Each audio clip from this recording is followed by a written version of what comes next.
This topic is strain gauze. It is a resistive transducer. Okay, it works on a principle called piezo-resistive effect. Piezo-resistive.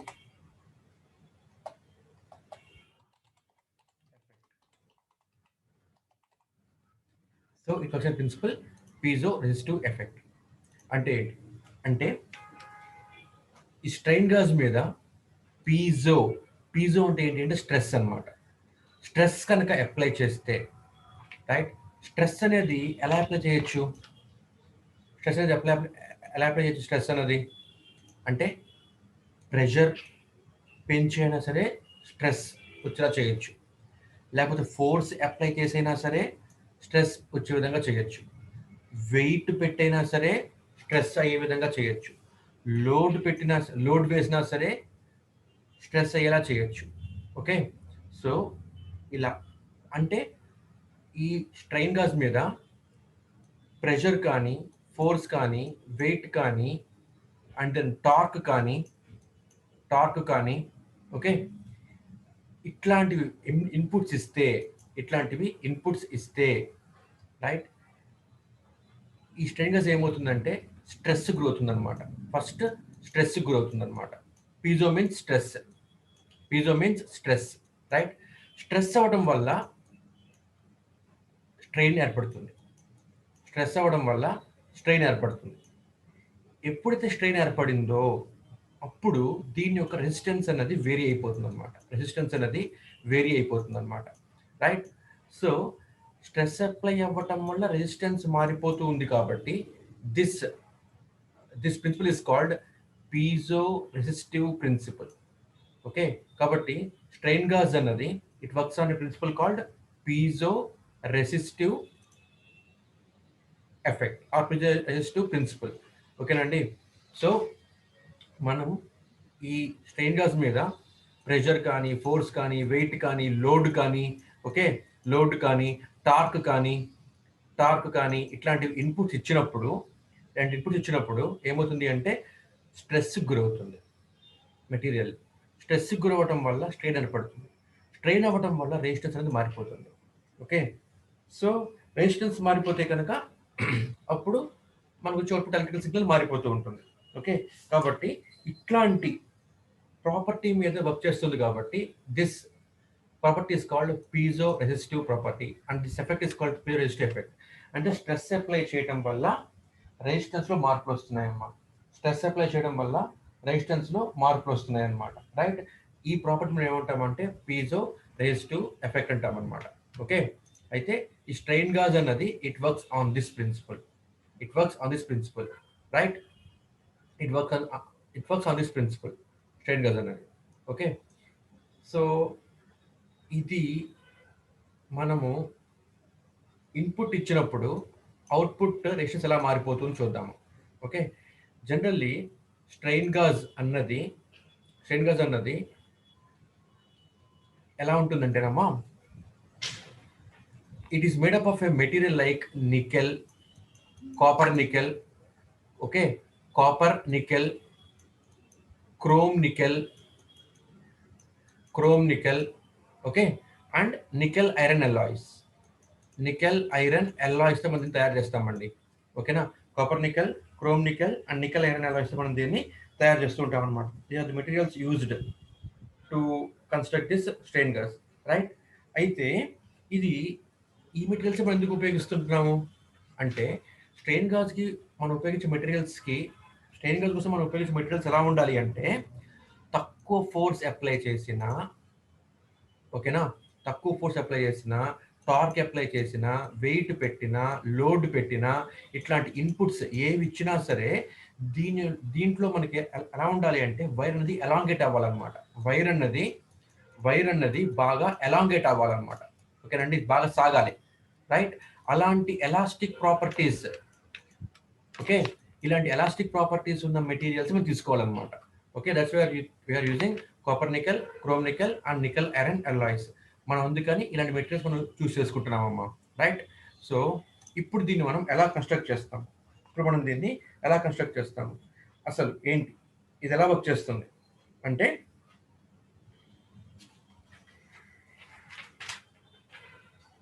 గమనించండి. ఇప్పుడు top view ఇస్తున్నాను. Okay, this is one mounting sapphire అంటాం అనమాట. ఓకేనమ్మా, ఇది ఒక mounting sapphire, right? Mounting sapphire అంటే ఏంటి అంటే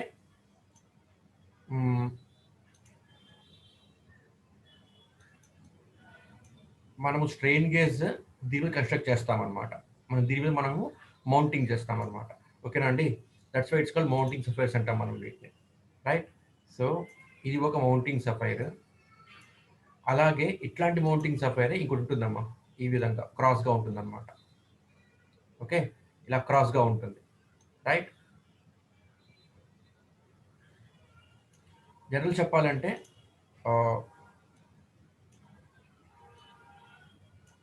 90 degrees యాంగిల్ మేక్ చేస్తుంటుందమ్మా. ఓకే, సో ఇప్పుడు నేను చేస్తున్నానంటే దీని మీదకి ఒక సిలిండర్ లాగా ఉంటుందమ్మా కన్స్ట్రక్షన్. ఇలాగా ఇలా ఒక సిలిండర్ ఉంటుంది కన్స్ట్రక్షన్ ఇక్కడ టిప్ దగ్గర. తర్వాత ఈ టిప్ దగ్గర ఒక సిలిండర్ లాగా కన్స్ట్రక్షన్ ఉంటుంది అనమాట. Okay, this A cylindrical construction like this.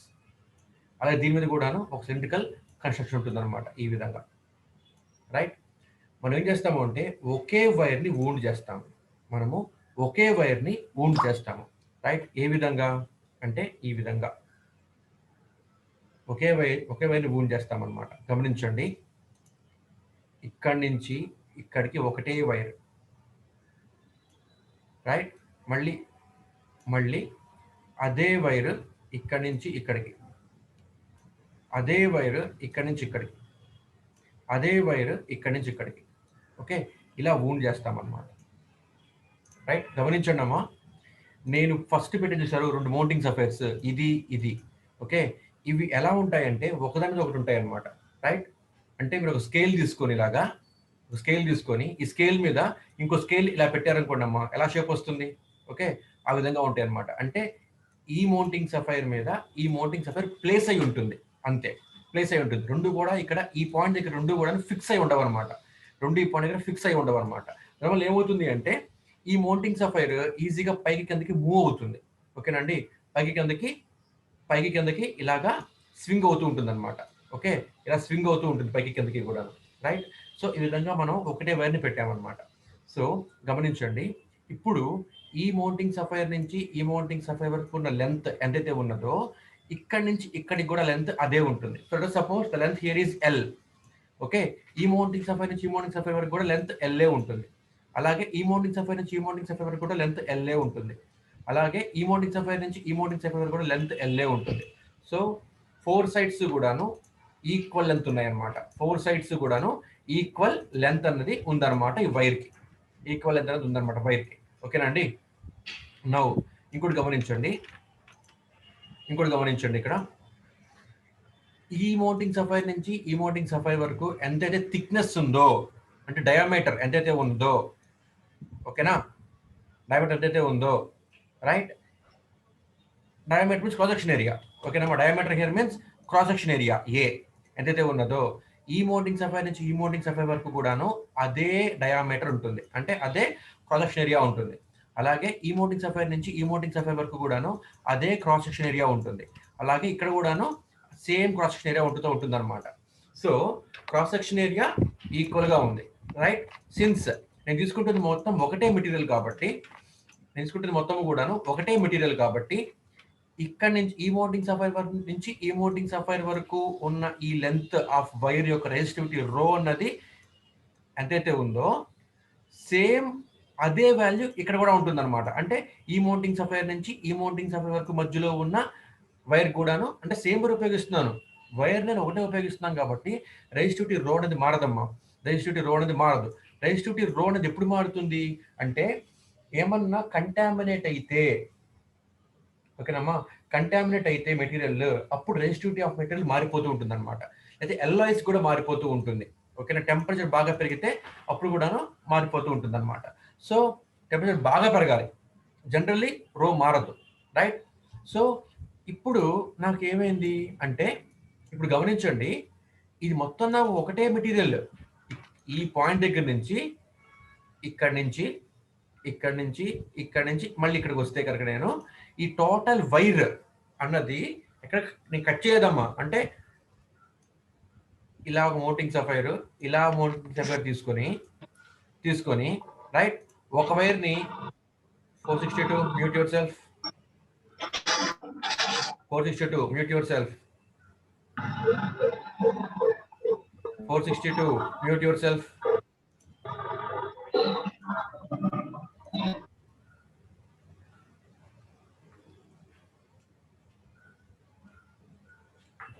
So ఇప్పుడు నేను ఒక ముక్క వైర్ని ఇక్కడి నుంచి ఇక్కడ దాకా పెట్టి కట్ చేసి మళ్ళీ ఇక్కడి నుంచి ఇక్కడికి ఇంకొక వైర్ ముక్క పెట్టి ఇక్కడి నుంచి ఇక్కడికి సేమ్ మెటీరియల్తో ఉన్న ఇంకొక వైర్ ముక్క, మళ్ళీ ఇక్కడి నుంచి ఇక్కడికి సేమ్ మెటీరియల్తో ఉన్న ఇంకొక వైర్ ముక్క, 4 వైర్ ముక్కల్ని ఇక్కడ యాడ్ చేయట్లేదండి ఇలాగా. ఓకేనా? ఇలా నేను 4 వైర్ ముక్కల్ని ఇక్కడ యాడ్ చేయట్లేదు అనమాట. నేను ఏం చేస్తున్నాను అంటే ఇక్కడి నుంచి ఒకటే మెటీరియల్ నేను చుడుతున్నాను అనమాట. ఈ మోటింగ్ సఫైర్ నుంచి ఈ మోటింగ్ సఫైర్ వరకు, అక్కడి నుంచి ఇలాగా నేను వూండ్ చేస్తున్నా ఒకటే వైర్ని. ఓకేనా? అంతే తప్పించి నేను ఇక్కడ ఎటువంటి కట్ పీసెస్ ఇక్కడ వాడట్లేదండి. రైట్? ఇలా ఉంటుంది కన్స్ట్రక్షన్ అనమాట. ఇలా ఉంటుంది ఇది కన్స్ట్రక్షన్ అనమాట. సో ఇప్పుడు ఈ పాయింట్ దగ్గర నుంచి ఈ పాయింట్ వరకు ఎంతైతే వైర్ ఉన్నదో ఆ వైర్ యొక్క రో ఎల్ ఏ అన్నవి ఎంతైతే ఉన్నాయో ఈ పాయింట్ నుంచి ఈ పాయింట్ వరకు ఉన్న మెటీరియల్ కూడాను అంతే లెంత్, అంతే ప్రొజెక్షన్ ఏరియా, అంతే రెసిస్టివిటీ రో ఉన్నాయి. అలాగే ఈ పాయింట్ నుంచి ఈ మౌంటింగ్ సఫైర్ నుంచి ఈ మౌంటింగ్ సఫైర్ వరకు ఉన్న మధ్యలో ఈ లెంత్ ఆఫ్ వైర్ కూడాను same length, same projection area and same resistivity రో ఉన్నాయి అనమాట. అలాగే ఇక్కడి నుంచి ఇక్కడికి కూడాను అలాగే ఉన్నాయి. సో ఇప్పుడు రెసిస్టివిటీ రో, లెంత్, ఏరియా అంతా ఒకేలా ఉన్నాయి కాబట్టి, మొత్తం ఒకేలా ఉన్నాయి కాబట్టి నౌ రెసిస్టెన్స్ ఆర్ అన్నది ఏమవుతుంది? R equal to rho L by ఏ.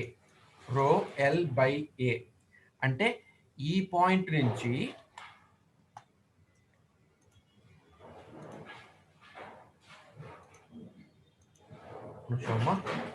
ఈ పాయింట్ నుంచి ఈ పాయింట్ వరకు ఉన్న రెసిస్టెన్స్ R1 అనుకుంటే R1 equal to rho L by A కదా.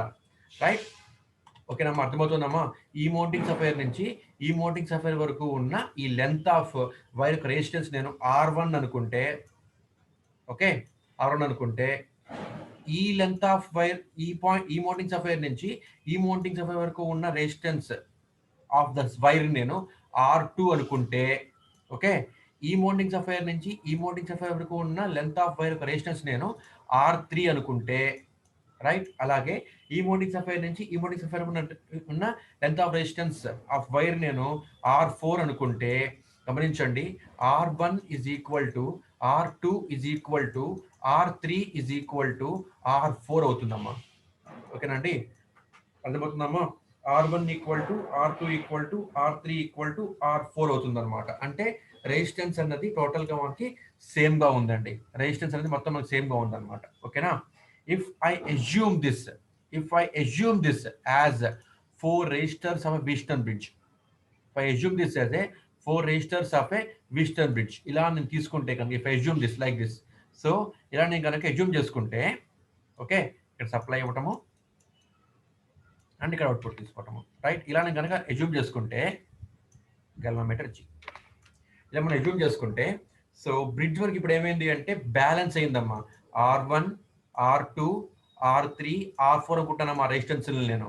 Okay, so R1, R3 is equal to R2, R4. ఇది మనకి బ్రిడ్జ్ యొక్క బ్యాలెన్సింగ్ కండిషన్. కాబట్టి నాకు ఇప్పుడు ఏమైంది అంటే టోటల్ మెటీరియల్ ఇక్కడ రెసిస్టెన్స్ నాకు ఇక్కడ బ్యాలెన్స్ అయిపోయింది అనమాట. అవుట్పుట్ నాకు ఇండ్యూస్ అవ్వదు. If I assume this 4 wires as a 4 resistors of Wheatstone bridge అనుకుంటే కనుక, ఓకేనమ్మా, 4 resistors of A Wheatstone bridge అనుకుంటే కనుక, రైట్? సో ఇప్పుడు ఒకసారి మీరు గమనించండి, ఇక్కడ నేను ఇది మొత్తం ఎరేస్ చేస్తున్నాను అన్వాంటెడ్ మ్యాటర్ని. సో ఇప్పుడు ఏం చేస్తున్నాను అంటే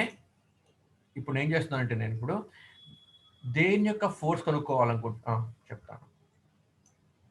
రైట్, ఇప్పుడు ఇప్పుడు ఈ సెంటర్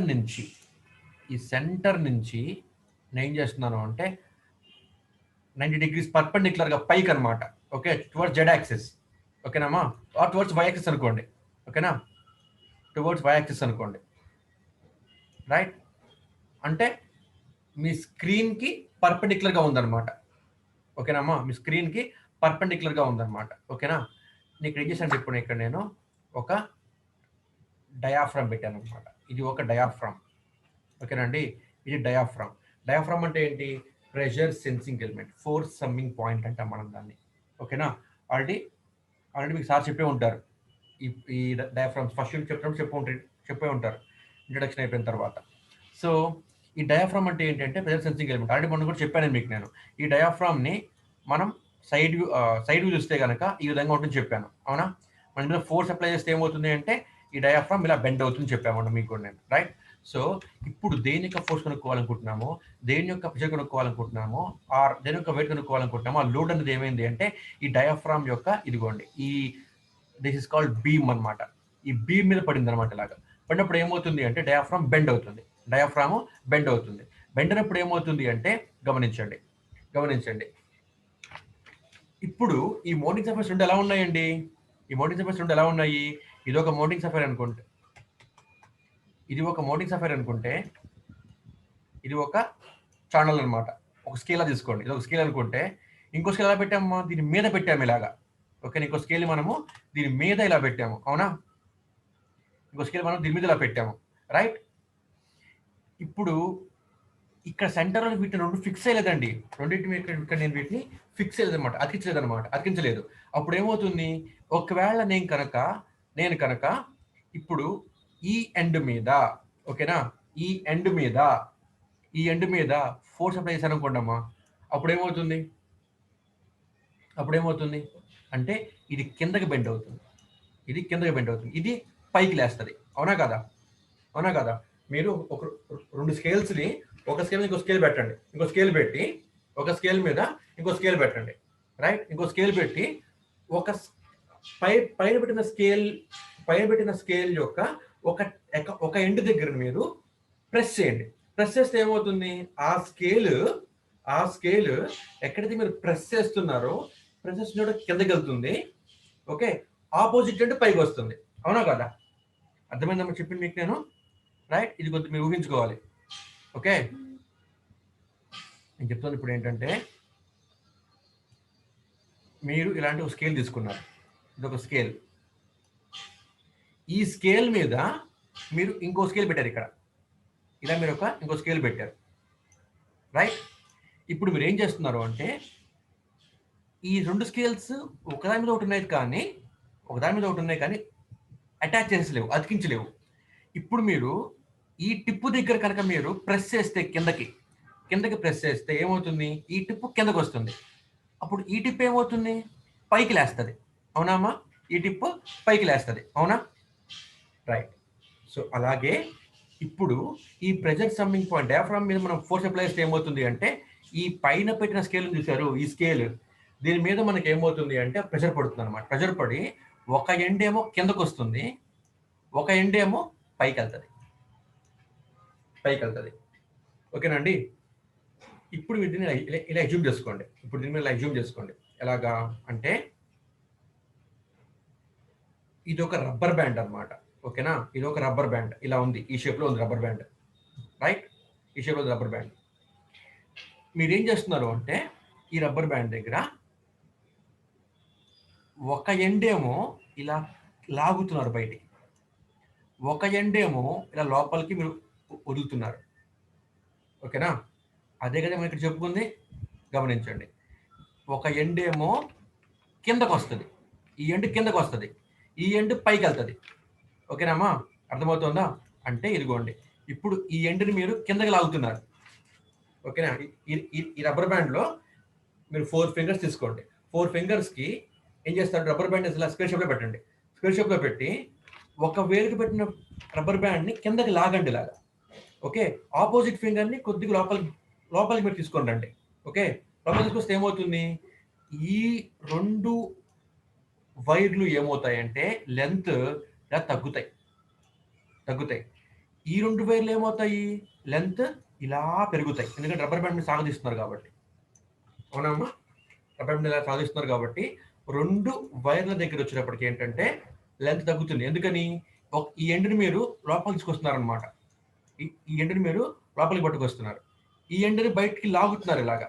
ఓకేనా, అప్పుడు ఈ 2 వైర్లు ఏమో ఇలా ఎలాంగేట్ అవుతాయి, 2 వైర్లు ఏమో కంప్రెస్ అవుతాయి.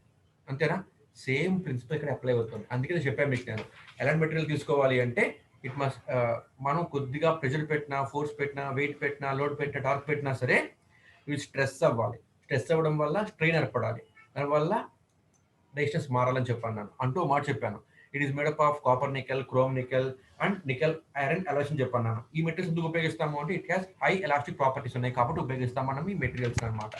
సో ఇప్పుడు ఏం జరుగుతుంది అంటే ఈ 2 వైర్లు ఏమో, ఇదిగో ఈ వైరు, 1 సెకండ్,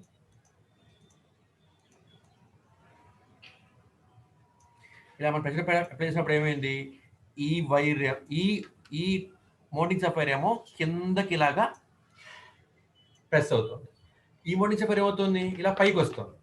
ఓకేనమ్మా, ఇలా పైకి వస్తుంది అంటే ముందుకు వస్తుంది అనమాట. ఇది ఇది ఇలా ముందుకు వస్తుంది. ఈ మౌంటింగ్ సఫైర్ ఏమవుతుంది, ఈ మౌంటింగ్ సఫైర్ ఏమవుతుంది, ఇదిగో ఇలా మూవ్ అవుతుంది, ఇలా మూవ్ అవుతుంది అనమాట, ఇలాగా. ఓకే, సారీ, ఈ విధంగా మూవ్ అవుతుంది అనమాట. రైట్, అప్పుడు ఈ 2 వైర్లు ఏమో కంప్రెస్ అవుతున్నాయి, 2 వైర్లు ఏమో ఎలాంగేట్ అవుతున్నాయి. ఓకే, అప్పుడు ఏమవుతుంది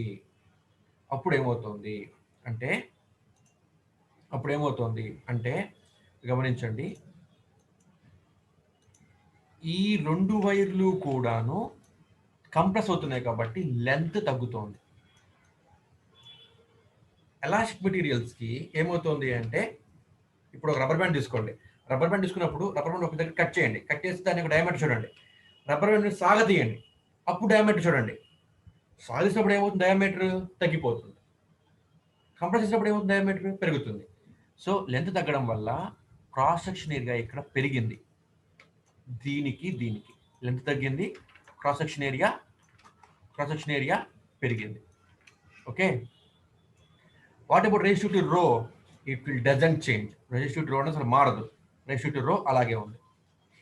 ఈ 2 వైర్లకి ఏమైంది అంటే లెంత్ పెరిగింది, క్రాస్ సెక్షన్ ఏరియా తగ్గింది, లెంత్ పెరిగింది, దీనికి కూడాను క్రాస్ సెక్షన్ ఏరియా తగ్గింది. ఇప్పుడు నాకు దీని యొక్క రెసిస్టెన్స్ R1, దీని యొక్క రెసిస్టెన్స్ R4 ఒకలాగా ఉంటే, దీని యొక్క రెసిస్టెన్స్ R2, దీని యొక్క రెసిస్టెన్స్ R3 అన్నది మారిపోయింది అనమాట. అయితే గమనించండి, R1 ఎంతైతే ఉందో R4 అంతే ఉండాలని లేదు, R2 ఏదైతే ఉందో R3 కూడా అంతే ఉండాలని లేదు అసలు. ఓకేనామా, కొద్దిగా రెసిస్టెన్స్ మారుతాయి. ఓకేనామా, ఇవి లెంత్ పెరిగింది, ఏరియా తగ్గింది, లెంత్ పెరిగింది, ఏరియా తగ్గింది. ఓకే, ఇందులో లెంత్ ఎంత పెరిగిందన్న అన్న దాని మీద దీని యొక్క రెసిస్టెన్స్ డిపెండ్ అయి ఉంటుంది, అలాగే ఏరియా ఎంత తగ్గిందన్న దాని మీద దీని రెసిస్టెన్స్ డిపెండ్ అయి ఉంటుంది. ఇక్కడ లెంత్ ఎంత మార్పు వచ్చింది, ఏరియా ఎంత తగ్గింది అన్న దాని మీద డిపెండ్ అయ్యి R3 ఉంటుంది అనమాట. కాబట్టి ఇప్పుడు నాకు ఏమైంది అంటే R1 R3 is not equal to R2 R4 అవుతుందమ్మా, ఇక్కడ బ్రిడ్జ్ అన్బ్యాలెన్స్ అవుతుంది. సో అవుట్పుట్ నాకు కరెంట్ వస్తుంది అనమాట. So output current is proportional to applied pressure. Output current is proportional to applied torque. If you apply torque, then output current is proportional to torque applied. If you apply displacement, then output current is proportional to displacement. If you apply load for this transistor, for this strain gauge, okay, then output current is proportional to load applied. Okay, Nama ఇలా చెప్తాం అన్నమాట. ఇవన్నీ మనకి ఏంటి applications right. So pressure కనుక్కోవడానికి, torque కనుక్కోవడానికి, displacement కనుక్కోవడానికి, load కనుక్కోవడానికి, సో ప్రెషర్ కనుక్కోవడానికి, టార్క్ కనుక్కోవడానికి, లోడ్ కనుక్కోవడానికి, వెయిట్ కనుక్కోవడానికి మనం దీన్ని ఉపయోగించిన స్ట్రెయిన్ గేజ్ అనమాట. ఓకే, ఇవన్నీ మనకి ఏంటి అంటే applications where I have to use strain gauge అనమాట. ఓకే, సో అది ఇలా మనకి అవుట్పుట్ ఇస్తుంది. రైట్, అర్థమవుతుంది కదా. ఈ స్ట్రెయిన్ గాజ్ రకాలు ఉన్నాయి, ఈ స్ట్రెయిన్ గాజ్లో రకాలు ఉన్నాయమ్మా. ఫస్ట్ వన్ ఏంటంటే unbonded metal wire strain gauge. Okay, unbonded metal wire strain gauge. Second one ఏంటంటే bonded metal wire strain gauge. Okay, third one వచ్చేప్పటికి ఏంటి అంటే bonded metal foil strain gauge. Okay, fourth one ఏంటంటే sputter deposited okay, sputter deposited strain gauge అంటాం అనమాట దీన్ని మనం. దీనికి ఇంకొక పేరు కూడా ఉందిరా, అది I forgot that name. Sputter deposited and ఇంకొక పేరు కూడా ఉందమ్మా, I forgot it. Okay, fifth one ఏంటి అంటే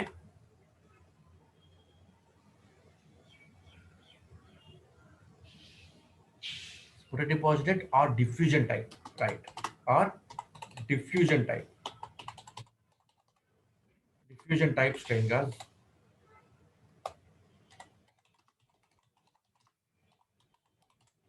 Right, fifth one ఏంటంటే semiconductor strain gauge.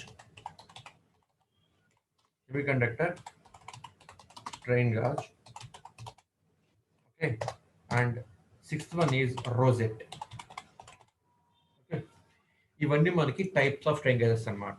Types of strain గాజెస్ మనం ఇప్పుడు ఇక్కడ చెప్పుకున్నాం కదా. ఈ స్ట్రెయిన్ గాజ్ ఇదేంటి అంటే this is unbonded metal wire strain gauge. అంటే మనం దీన్ని. Okay, is called unbonded metal wire strain gauge, right.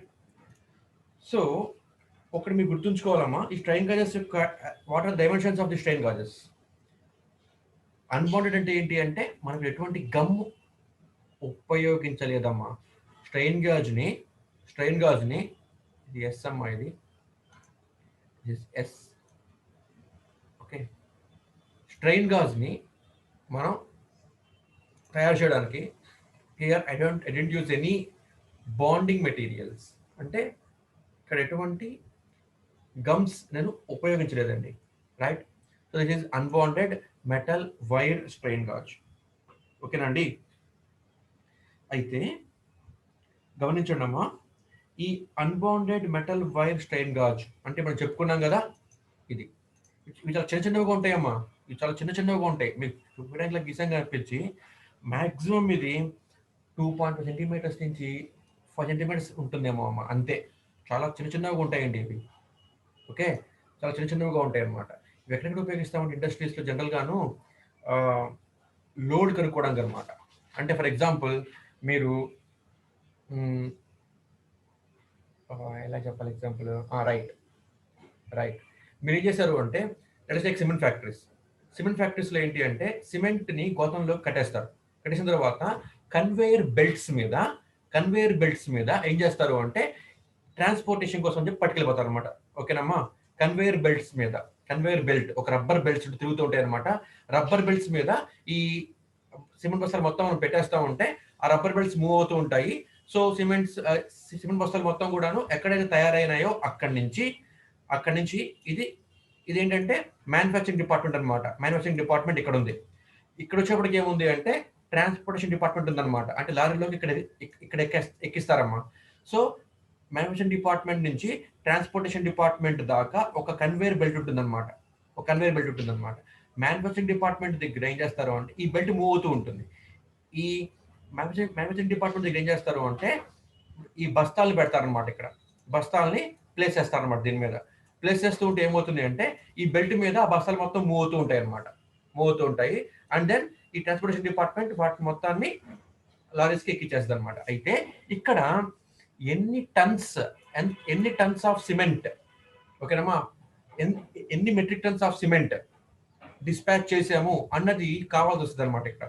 కాబట్టి ఏం చేస్తామంటే మనం ఇక్కడ ఇది సిమెంట్ బస్తా పెట్టాము అంటే ఈ రబ్బర్ చైన్ మీద, ఓకే, కన్వేయర్ బెల్ట్. ఈ రబ్బర్ కన్వేయర్ బెల్ట్ మీద మనం సిమెంట్ బస్తా పెట్టాము అంటే ఆ బస్తా అనేది లోడే.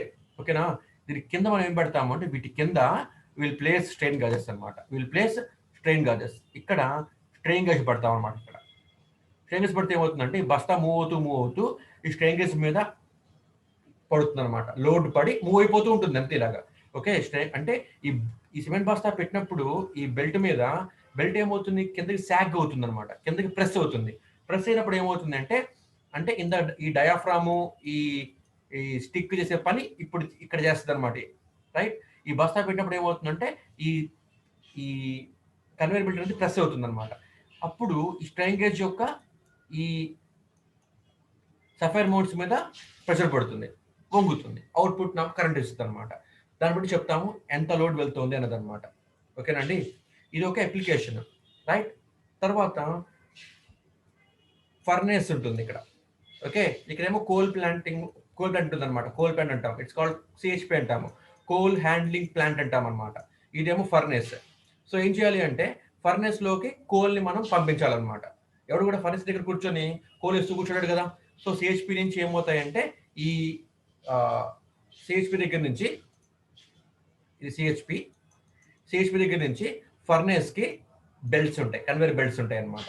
ఈ బెల్ట్ మీద మనం కోల్ పడేస్తాం అనమాట. Coal 100 turns, 50 turns, 150 turns, 200 turns, okay, 1 quintal, ఇలా మొత్తం కోల్ పడేస్తుంటాం అనమాట. ఎప్పుడైతే వెయిట్ పడిందో ఈ బెల్ట్ అనేది ఏమవుతుందంటే ఇలా సాగ్ అవుతుంది అనమాట. ఓకేనమ్మా, ఇలా ఇది సాగ్ అవుతుంది అనమాట. రైట్, సాగ్ అయినప్పుడు మనకి అవుట్పుట్ లో లోడ్ పడుతుంది, స్ట్రెయిన్ గేజ్ మీద అవుట్పుట్ మనకి చెప్తుంది. ఇక్కడ మనం ఏం చేస్తున్నాము అంటే we are not using any materials here, any bonded materials here. Okay, ఇవి చాలా చిన్నగా ఉంటాయండి. ఇవి చాలా చిన్నగా ఉంటాయి. ఎంత చిన్నగా ఉంటాయంటేనమ్మా ఇవి దీని యొక్క లెంత్, ఈ వైర్ యొక్క లెంత్ ఉంది కదా, ఇక్కడ వైర్ యొక్క లెంత్. ఓకే, ఈ వైర్ యొక్క లెంత్ మాక్సిమం 25 mm ఉంటుందండి. ఓకేనా, ఈ వైర్ యొక్క లెంత్ మాక్సిమం 25 mm ఉంటుంది అనమాట. Okay, length of wire maximum ఎంత ఉంటుంది అంటే 25 mm. ఓకేనా, the length is 25 mm. So this is 25 mm length, 25 mm. ఇది కూడా అంతే 25 mm, ఇది కూడా అంతే 25 mm, ఇది కూడా అంతే 25 mm. అలా ఉంటుందమ్మా లెంత్. రైట్, తర్వాత దీని యొక్క సెన్సిటివిటీ బాగా ఎక్కువ అమ్మా. చెప్పాను ఇప్పుడు నేను, ప్రెషర్ కానీ ఫోర్స్ కానీ పడితే ఏమవుతుంది అంటే ఈ స్ట్రెయిన్ గాజ్ సఫైర్ కిందకి మూవ్ అవుతుంది ఇలాగా అని చెప్పన్నాను కదా, ఇది పైకి మూవ్ అవుతుందని చెప్పి అన్నాను కదా. ఎంత మూవ్ అవుతుంది తెలుసా అండి మీకు? 50 మైక్రాన్ అండి, 50 మైక్రోమీటర్. ఓకే, 50 × 10⁻⁶ మీటర్స్ అనమాట. అంత స్మాల్ డిస్ప్లేస్మెంట్ జరుగుతుందమ్మా. ఓకేనా, దీనికి సెన్సిటివిటీ బాగా ఎక్కువ అందుకని చెప్పేసి అనమాట. రైట్, సో అంత స్మాల్ డిస్ప్లేస్మెంట్ కి కూడాను ఇదేం చేస్తుంది అంటే అవుట్పుట్ ఇస్తుందండి. ఓకే, అంటే ఈ mounting sapphire 50 micrometer. Okay, 50 microns మనకి డిస్ప్లేస్మెంట్ వస్తాయి కనుక, అంటే ఇప్పుడు గమనించండి, ఈ 2 వైర్స్ అప్పుడు ఎంత లోపలికి వస్తాయి, ఈ 2 వైర్స్ ఎంత ఎలాంగేట్ అవుతాయి అంటే 2 వైర్స్ కంప్రెస్ అవుతున్నాయి, ఈ 2 వైర్స్ ఎక్స్పాండ్ అవుతున్నాయి అనమాట. సో ఎంత ఉంటుంది అది? బాగా నెగ్లిజిబుల్ ఉంటుంది అనమాట అది. రైట్, అయినా సరే మనకు అవుట్పుట్ వస్తుందిరా. Right, so resistance of each arm ఎంత ఉంటుంది అంటే అరౌండ్ 120 ohms దగ్గర నుంచి 120 ohms to 1 kilo ohm, 120 ohms to 1 kilo ohm. ఓకేనా, ఇది రెసిస్టెన్స్ ఆఫ్ ఈచ్ ఆర్మ్ అన్నమాట. ఓకేనమ్మా, resistance of each arm 120 ohms దగ్గర నుంచి 1 kilo ohm వరకు ఉంటుందండి. రైట్, తర్వాత ఇది ఎంత ఫోర్స్ వరకు ఇది తట్టుకుంటుంది? ఇంత చిన్న స్మాల్ స్ట్రెయిన్ గేజ్, ఇది అన్బౌండెడ్ మెటల్ వైర్ది నేను చెప్తుంది అనమాట. ఎంత తట్టుకుంటుంది అంటే +/- 40 grams నుంచి +/- 40 grams దగ్గర నుంచి +/- 2 kg వరకు ఇది వెయిట్ ని తట్టుకుంటుందండి. ఓకేనా అండి? రైట్, తర్వాత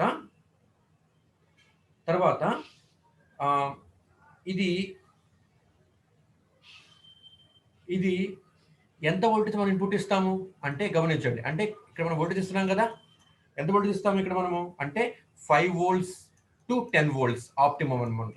5 volts to 10 volts optimum గా అనమాట. Right, this is voltage ranges ఇన్పుట్లు ఇచ్చేదన్నమాట. అవుట్పుట్ నాకు ఎంత వస్తుంది అంటే 20 మిల్లీ వోల్ట్స్ దగ్గర నుంచి 50 మిల్లీ వోల్ట్స్ దాకా వస్తుందండి. 50 మిల్లీ వోల్ట్స్ దాకా వస్తుందమ్మా. కానీ అవుట్పుట్లోకి కరెంట్ తీసుకుంటామన్నమాట. ఓకే, వోల్టేజ్ వచ్చినా సరే ఇక్కడ అవుట్పుట్లో మనము కరెంట్ వచ్చే విధంగా తీసుకుంటామమ్మా.